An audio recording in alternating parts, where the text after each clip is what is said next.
The great hall of the Galactic Council buzzed with quiet voices. Representatives from dozens of species sat in their floating chairs, waiting for the morning session to begin.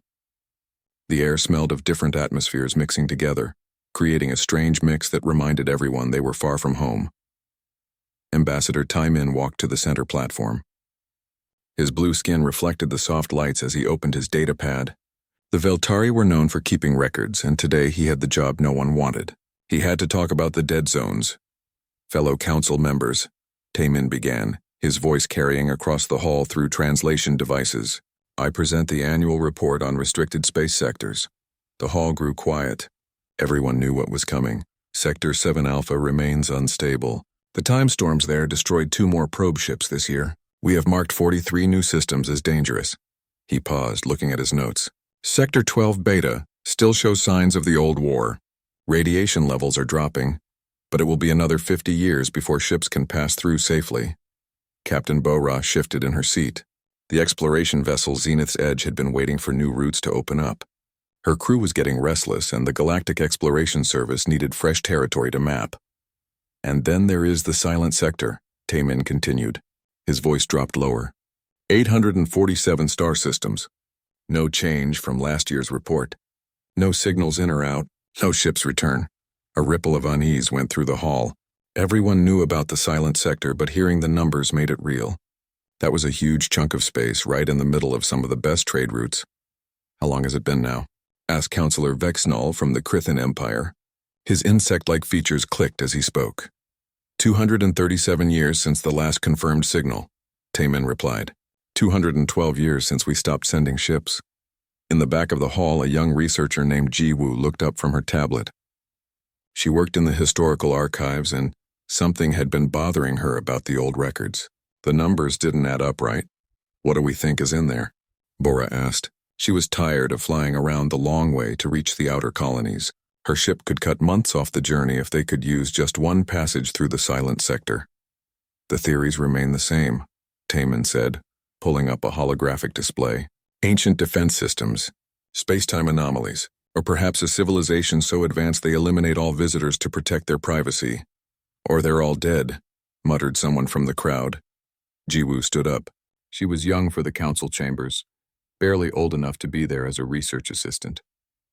Excuse me, she said, her voice shaking a little. May I add something to the historical record? Taimin looked surprised but nodded. The council recognizes research assistant Jiwoo of the Central Archives. I've been looking through the old files, Jiwoo said, walking down to the center platform. The silent sector wasn't always silent. 300 years ago it had a different name. She activated her own data pad and the holographic display changed. Star maps appeared showing trade routes and colony markers. It was called human space. The hall erupted in whispers. Humans were ancient history. Everyone knew that. According to the records, Jiwoo continued, humans had colonies in 847 systems. They had trade agreements with 17 different species. They were building something called the Great Ring, a massive space station that would have been the largest structure ever built.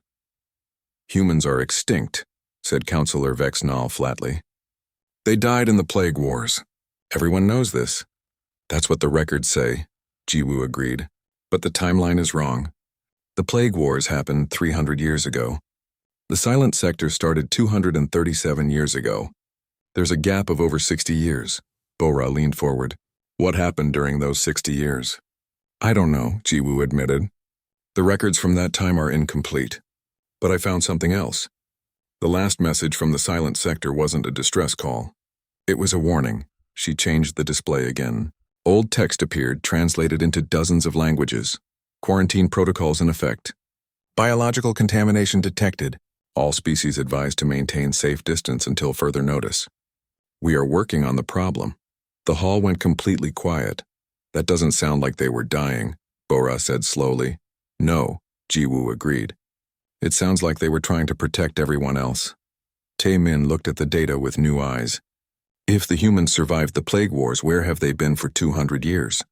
Maybe they're still there, Jiwoo said. Before anyone could respond, an urgent alarm filled the hall. Councillor Yortek of the Outer Colonies stepped forward, his metallic voice cutting through the noise. Council members, we have an emergency. The Kethri Empire has launched attacks on 3 outer colony systems. They're using biological weapons. Our colonies are requesting immediate aid. Bora stood up. The fastest route to the outer colonies goes through the silent sector. If we go around, it will take 3 months to get there. The colonies will be dead in 3 months, Yurtek said bluntly. Taemin looked around the hall. The council cannot authorize passage through the silent sector. The risk is too great. The risk of doing nothing is greater, Bora shot back. Those are civilian colonies, families, children. The debate went on for hours. Species after species argued about the risks and benefits. Some wanted to try the passage. Others insisted it was suicide. But as the reports came in from the outer colonies, the situation grew worse. Finally, as the day cycle ended, Taemin called for a vote. All in favor of authorizing a joint expedition through the silent sector to aid the outer colonies? The vote was close, very close. But when the count was finished, the expedition was approved. Captain Bora will lead a joint fleet. Representatives from all major species will participate. If the silent sector is truly empty, we will finally know. If it is not, Taemin paused. Then we will finally learn what happened to humanity. Bora felt her hearts racing. After all these years, they were finally going to solve the greatest mystery in the galaxy. She just hoped they would survive to tell anyone what they found. The alarm started while the expedition team was still aboard the human ship. Emergency signals flashed across every screen as urgent messages flooded the communication channels. "What's happening?" Bora demanded. Admiral Da-Un was already moving toward the command center, her team following close behind. "The Kethri Empire has found us," she said grimly. "Their attack fleet followed your ships here. General Yu Jin met them at the tactical display." The screen showed dozens of Kethri vessels approaching the border of human space. They were moving fast and in attack formation. "How many ships?" Admiral Da-Un asked. 47 warships, Yu Jin replied. "Standard Kethri configuration. They're armed with biological weapons." Bora felt her stomach drop. "They followed us. This is our fault." "No," Admiral Da-Un said simply. "This is perfect." "Perfect?" Wu Jin asked. "They're going to attack your colonies." "Let me show you something," General Yu Jin said. He changed the display to show human settlements throughout the sector. "These are our border colonies. 2 billion humans live there." The tactical screen updated as the Kethri ships entered human space. They immediately began deploying their weapons, clouds of biological agents designed to kill everything they touched. "They're targeting the colonies," Bora said, horrified. "We have to warn them." "Warn them of what?" Admiral Da-Un asked calmly. On the screen, the first biological weapons reached the human colonies. Bora watched in horror as deadly clouds of plague settled over cities, farms, and orbital stations. The Kethri had used these same weapons to destroy entire civilizations, but nothing happened. The human settlements continued their normal activities. People walked through the plague clouds without protection. Children played in contaminated areas. Ships moved in and out of the infected zones as if nothing was wrong. "I don't understand," Hai Jin whispered. Captain Hyunwoo's voice came over the communication system from one of the attacked colonies. "Admiral, we're receiving multiple biological attacks. Standard Kethri plague weapons. No casualties reported." "Any inconvenience to the civilian population?" Admiral Da-Un asked. "None. The schools are still in session. The spaceport is operating normally. A few people noticed the pretty colors in the atmosphere, but that's about it." Bora stared at the display. "The weapons aren't working." "The weapons are working perfectly," General Yu Jin corrected. "They're just not working on us." The Kethri fleet seemed confused by the lack of results. They deployed more weapons, stronger plagues, deadlier toxins. Each attack was more vicious than the last, but the human colonies didn't even slow down their daily activities. "This is impossible," came a transmission from the Kethri command ship. "Our weapons are failing. All biological agents are being neutralized." "Sir," reported a Kethri officer. "The humans appear to be completely immune to our attacks." There was a pause, then, "Deploy the final solution. Release the extinction plague." Bora had heard of the extinction plague. It was the Kethri's ultimate weapon, designed to kill any carbon-based life form. They had used it to end wars by making entire planets uninhabitable. The weapon spread through the human colonies like a green mist. It was beautiful and terrible at the same time, designed to break down the basic chemistry of life itself. The humans didn't even notice. "Admiral," came another report from Captain Hyunwoo. "We're detecting the Kethri extinction plague in the atmosphere. My daughter wants to know if she can collect samples for her school science project." "Tell her yes, but to wear gloves," Admiral Dayun replied. "Not because it's dangerous, but because it stains." The expedition members watched in stunned silence as humanity casually ignored weapons that could destroy civilizations. "How?" Bora asked. 300 years of practice," Admiral Dayun said. "The extinction plague was one of the first weapons used against us. We've been immune to it for over 2 centuries. But now the real demonstration began." Medical Coordinator Soo-jin stepped forward. "Admiral, shall we show them why we stayed hidden?" Admiral Dayun nodded. "Begin the response protocol." What happened next would haunt Bora's dreams for the rest of her life. The human colonies didn't launch missiles or energy weapons at the Kethri fleet. Instead, they simply released something into space. It was invisible, undetectable by most scanners, but Bora could see its effects immediately. The Kethri ships began sending distress signals. "We're experiencing system failures," came the first report. "Life support is malfunctioning." "Medical emergency on Deck 7, came another. "Crew members are collapsing." Within minutes, the entire Kethri fleet was in chaos, but they weren't dying. That would have been merciful. Fleet Commander Kyung-soo explained what was happening. "We've released a targeted biological agent. It's designed specifically for Kethri physiology. It doesn't kill them, that would be wasteful." "What does it do?" Woo-jin asked, though he wasn't sure he wanted to know. "It creates dependency," Dr. Shung-ho answered. "Their immune systems are now completely shut down. They can't survive without regular doses of a counter-agent. Counter-agent that only we can produce," Admiral Dayun added. The Kethri fleet was now completely helpless. Their biological weapons were useless. Their crews were dying slowly, and they had no way to fight back. "This is Commander Vekthal of the Kethri fleet," came a desperate transmission. We surrender. Please, our crews are dying. We need medical assistance." "Of course," Admiral Dayun replied pleasantly. "We'll be happy to provide medical aid. Our hospital ships are already on their way." She turned to the expedition team. "This is why we stayed hidden. Not because we couldn't survive in your galaxy, but because our survival might mean your extinction." "You could have destroyed them completely," Bora said. "Yes," Admiral Dayun agreed. "We could have released a plague that would have killed every Kethri in the galaxy. It would have taken about 6 hours. But you didn't. We're not monsters," General Yujin said. "We're just very, very good at staying alive. The Kethri will recover completely once we give them the counteragent. But they'll remember this lesson." "What lesson?" Bora asked. "That humanity doesn't make war the way other species do," Admiral Dayun replied. "We don't try to destroy our enemies. We make them need us. It's much more effective than conquest."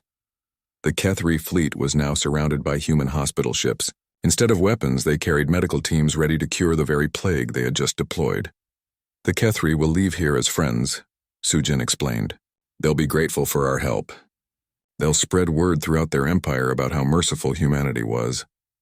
And they'll never attack human space again," Kyung-soo added, "because they'll know what we're capable of." Bora watched as human medical teams boarded the Kethri ships. In a matter of hours, the enemy fleet had been turned into patients. "This is what we learned during 300 years of isolation," Admiral Dayun said quietly. "War isn't about destroying your enemies. It's about making sure they never want to be your enemies again. And that," she continued, looking directly at Bora, "is why the galaxy should be very careful about how it treats humanity from now on."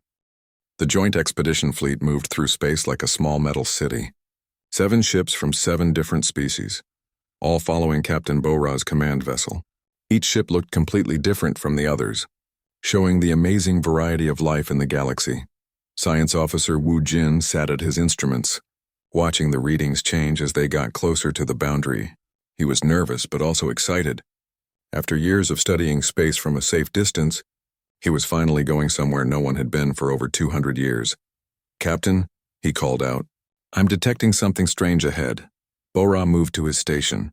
The main screen showed what looked like empty space, but Woo-jin's instruments told a different story.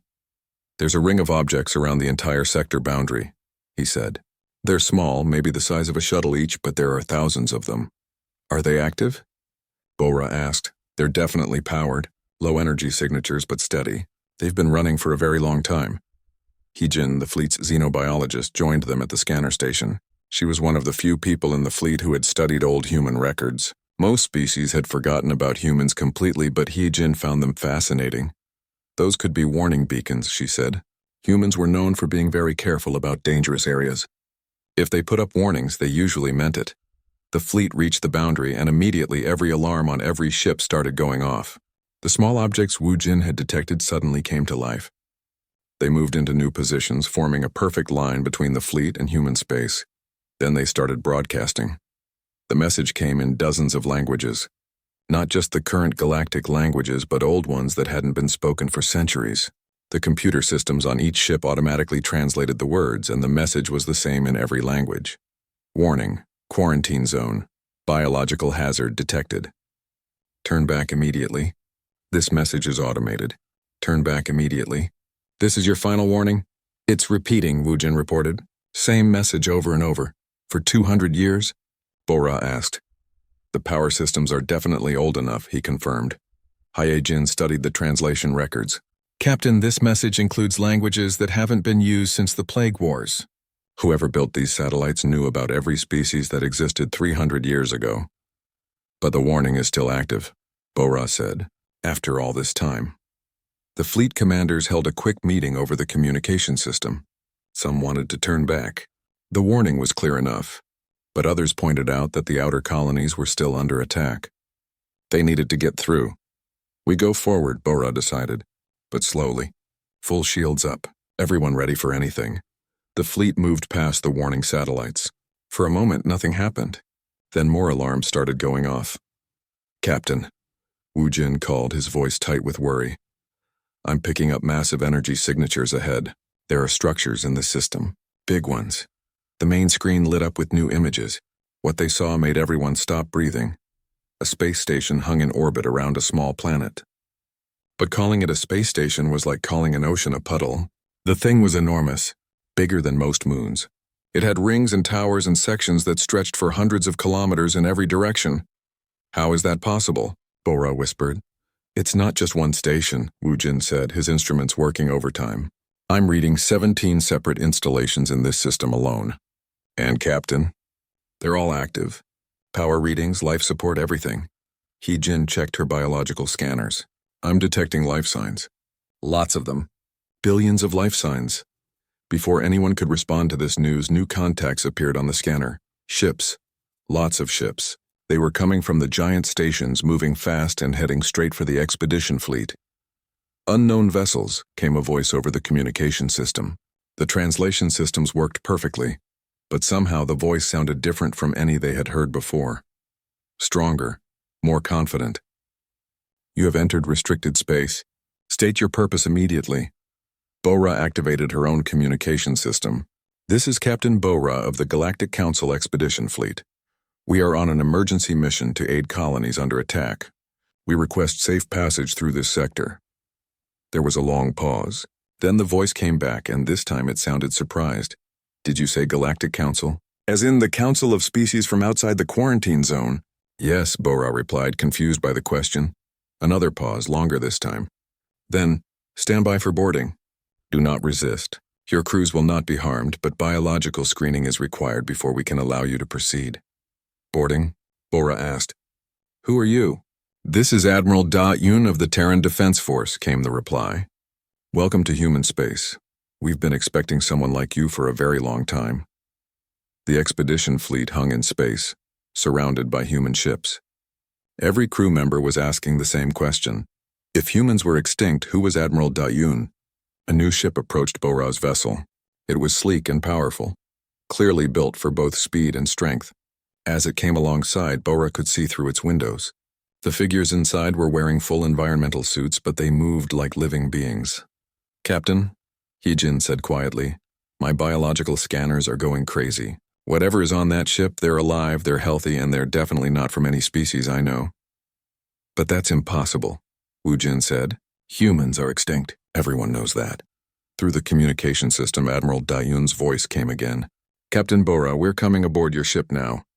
Please have your crew remain calm. We know this is confusing, but we'll explain everything soon. The docking process was smooth and professional. Whoever these people were, they knew what they were doing. When the airlock opened, 3 figures in environmental suits stepped aboard. They moved with the easy confidence of people who were used to being in charge. The lead figure reached up and removed their helmet. Bora found herself looking at a human face. A living, breathing, very much not extinct human face. "I'm Admiral Dayun," the human said, her voice clear and strong now that it wasn't coming through the suit's communicator. "I'm sorry for the confusion, but we need to talk. And first, we need to make sure you're not carrying anything that might be dangerous to either of us." Bora looked around at her crew. They were all staring at the humans like they were seeing ghosts.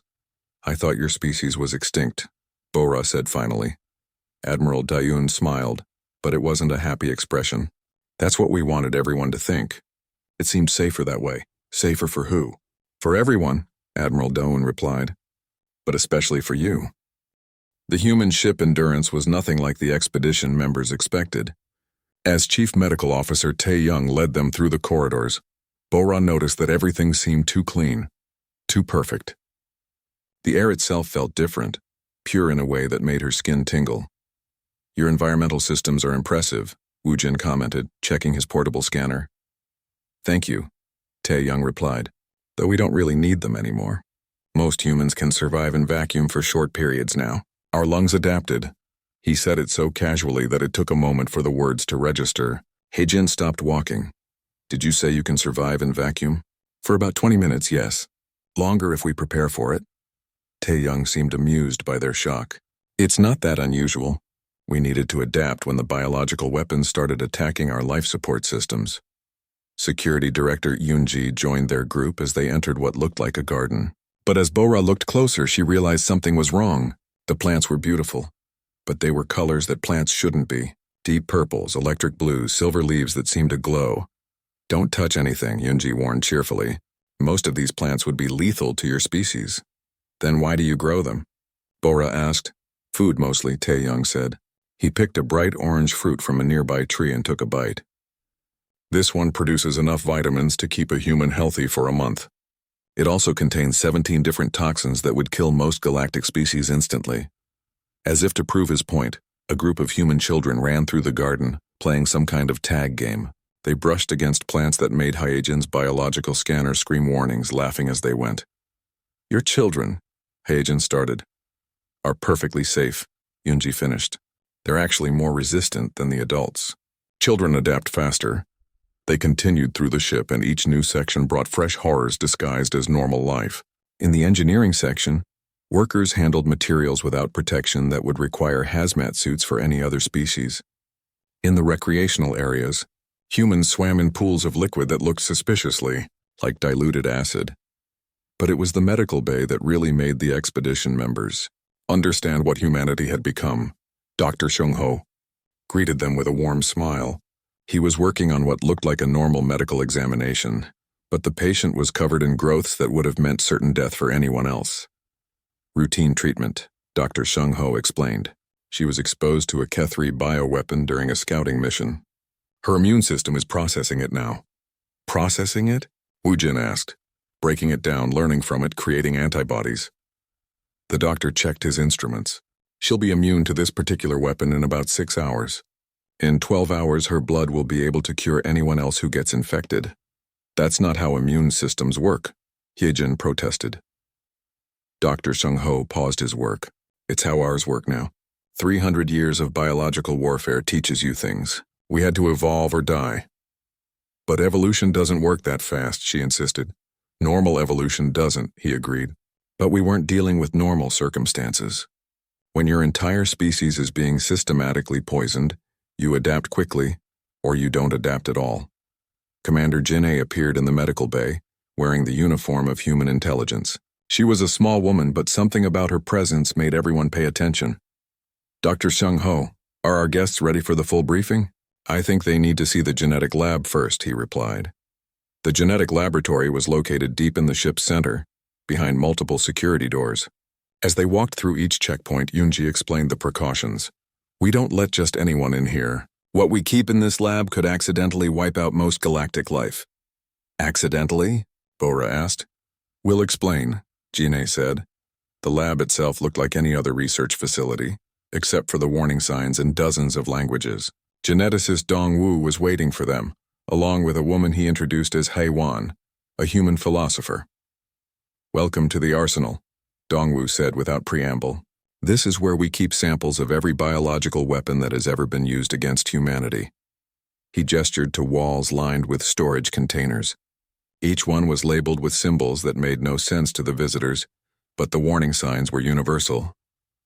300 years of warfare, he continued. Plagues, toxins, genetic bombs, viral weapons, bacterial infections, fungal attacks. If someone has used it against humans, we have a sample. "Why keep them?" Wu Jin asked. "Because we needed to study them to become immune," Dongwu explained. "But here's the interesting part.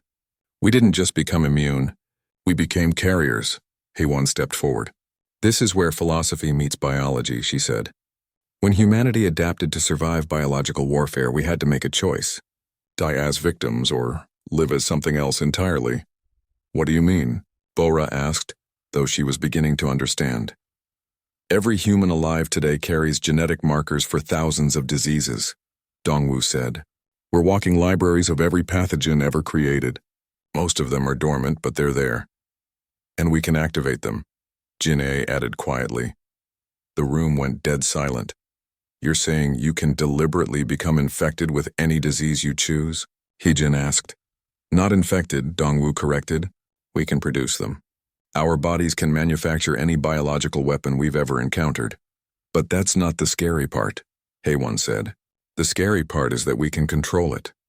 She activated a holographic display showing human genetic structures. "Watch this." The display showed a human cell structure changing in real time. Genetic markers activated and deactivated like switches being thrown. "We can choose to be immune to everything, or we can choose to become walking biological weapons," she explained. "We can produce cures or plagues. We can save lives or end them. The choice is conscious," Dongwu added. "Every human learns to control their immune response as children. It's like learning to walk or talk." Bora felt sick. "You're telling us that every human is a potential weapon of mass destruction?" "Every human is a potential savior or destroyer," Heywan corrected. "That's what 300 years of biological warfare taught us. In a universe where someone will always try to kill you with diseases, you have two choices: die, or become something that controls disease absolutely." "We chose to live," Jin-A said simply. "But living came with a price," Heywan continued. "We became something that could accidentally exterminate the entire galaxy. A human with a head cold could produce a strain of virus that no other species could survive. That's why the quarantine," Yunji said. "Not to protect us from you. To protect you from us. Every human who leaves our space has to be specially trained," Dr. Sheng-Ho added. "They have to learn to consciously suppress their immune responses to make themselves vulnerable again. It's not easy, and it's not perfect," Dongwu warned. "A human under extreme stress might automatically activate defensive responses. The result could be catastrophic." Bora looked around at all the human faces. They seemed so normal, so friendly. But now she understood what they really were. "You're not just immune to biological weapons," she said slowly. "You are biological weapons." "We're whatever we choose to be," Heywan replied. "That's the blessing and the curse of what we've become. The question is, what should we choose to be now that the galaxy has found us again?" Admiral Dayun and her team moved through Bora's ship like they owned it. They carried strange devices that hummed softly and pointed them at everything. The walls, the air, even the crew members themselves.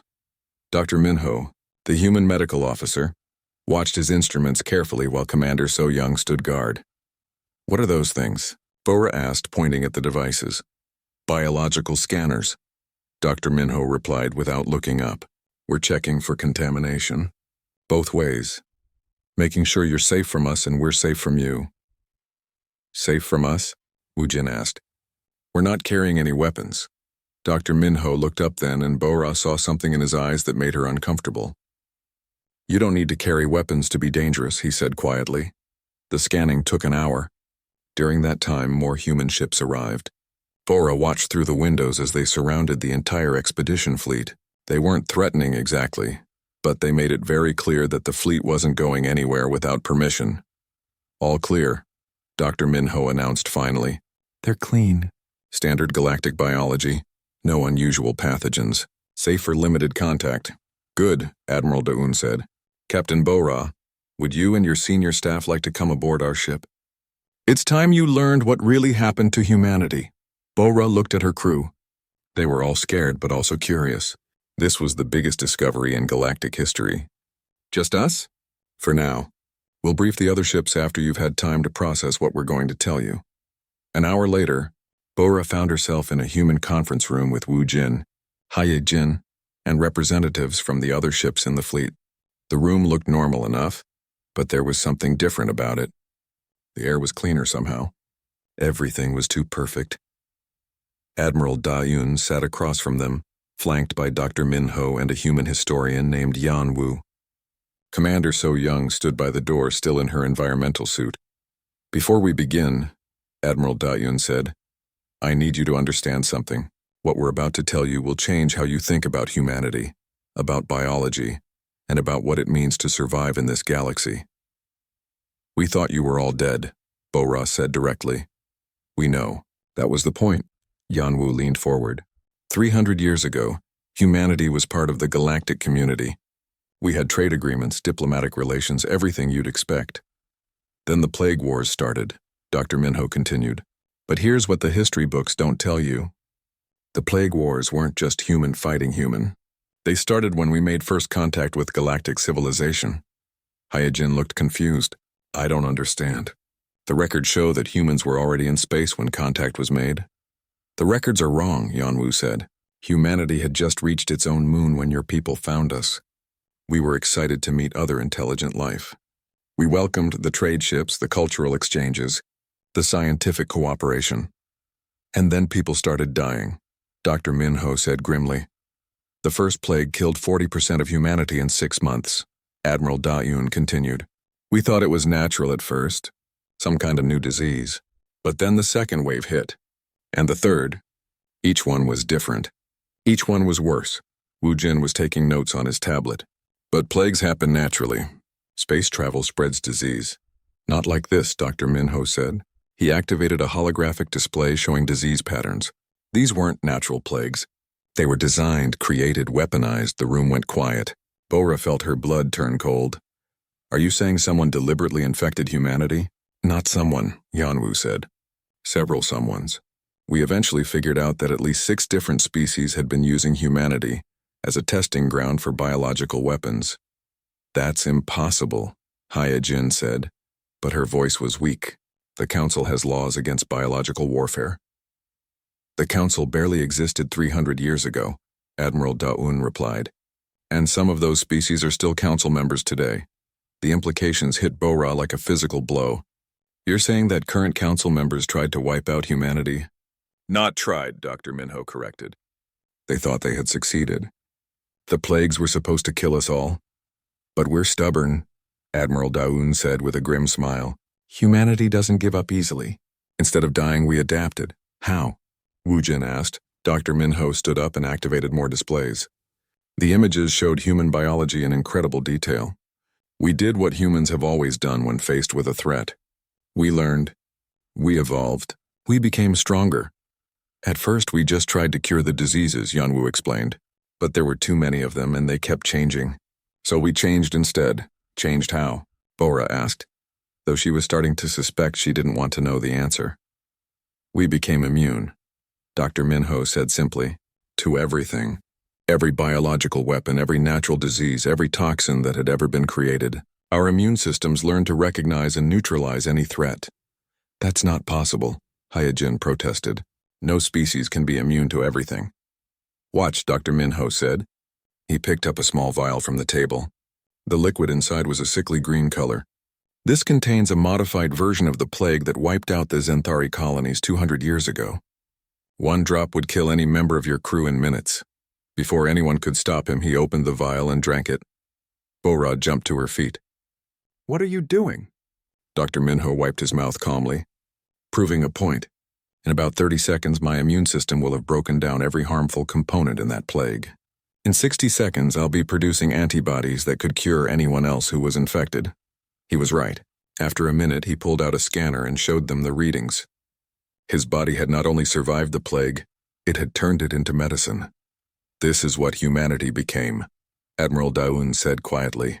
We didn't just survive the biological warfare. We absorbed it. Every weapon used against us made us stronger. But why stay hidden? Bora asked. If you had that kind of power, you could have fought back. Against who? Yanwu asked. Half the galaxy tried to kill us. How do we know which half? How do we know you're not here to finish the job? We're here to help colonies under attack, Bora insisted. We know, Admiral Daoun said. We've been monitoring galactic communications for 2 centuries. We know about the Kethri attacks. We know about the biological weapons they're using. Then you know we need to get through your space to help them, Bora said. Admiral Daoun exchanged glances with her officers. Captain, you don't understand.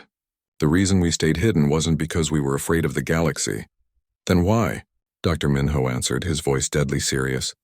We stayed hidden because the galaxy should be afraid of us. The Galactic Council chamber had never been so quiet. Every representative sat in stunned silence as Ambassador Taemin finished reading Captain Bora's report. The holographic displays showed images from human space, the massive stations, the thriving colonies, the casual immunity to weapons that could destroy civilizations. Council leader Mi Young, representing the neutral Zephyrian species, called for order as worried voices began to fill the hall. She was known for her calm thinking, but even she looked shaken by what they had learned. Let me understand this correctly, she said, her voice carrying across the chamber. Humanity is not extinct. They have been living in quarantine for over 2 centuries, and they have become immune to all biological weapons. That's correct, Bora confirmed from the witness stand. She had been testifying for 3 hours, but the council still seemed unable to believe what she was telling them. Dr. Jae-hyun, the expedition's chief scientist, stood up to address the chamber. Council members, I've analyzed the data personally. What Captain Bora reports is scientifically accurate. Humanity has achieved something we thought was impossible. They've made themselves into living weapons, interrupted Yu Jin, the representative from the militant faction. This is exactly the kind of threat the council was created to prevent. They saved our colonies, Bora shot back. The Kethri attacks stopped completely after the encounter with human forces. Not one more civilian died. Because they terrified the Kethri into submission, Yu Jin replied. What happens when they decide to terrify us? The debate had been going on for days. Some council members wanted to establish diplomatic relations with humanity. Others wanted to quarantine human space permanently. A few, led by Yu Jin, wanted to take action before humanity could threaten the rest of the galaxy. The humans have requested permission to address the council directly, Mi Young announced. I believe we should hear what they have to say. The vote was close, but it passed. An hour later, the council chamber was reconfigured to receive the human delegation. Extra security measures were put in place, though everyone wondered how much good they would do against beings who could control disease itself. The human ship that docked with the council station was elegant and powerful. When the delegation emerged, they moved with the confident grace of people who knew they were the most dangerous beings in the galaxy. Ambassador Chan Wu led the human team, flanked by strategic analyst Na Young and a woman introduced as In-ho, a human ethicist. They wore simple diplomatic uniforms, but Bora noticed that they weren't wearing any protective gear. They breathed the station's air without concern, trusting their enhanced immune systems to protect them. Honored council members, Ambassador Chan Wu began, his voice clear and strong. Humanity thanks you for this opportunity to speak. Before we begin, In-ho interrupted politely, we want to address the elephant in the room. Yes, we are dangerous. Yes, we could pose a threat to galactic civilization. Oh, we have no intention of doing so. But you could, Yu Jin said bluntly. We could, Na Young agreed. Every human alive today could single-handedly wipe out most galactic species. It would be as easy as breathing. The chamber erupted in worried voices. Ma Young called for order several times before quiet returned. Then why should we trust you? Asked Councillor Vexnall. Ambassador Chan Wu smiled sadly.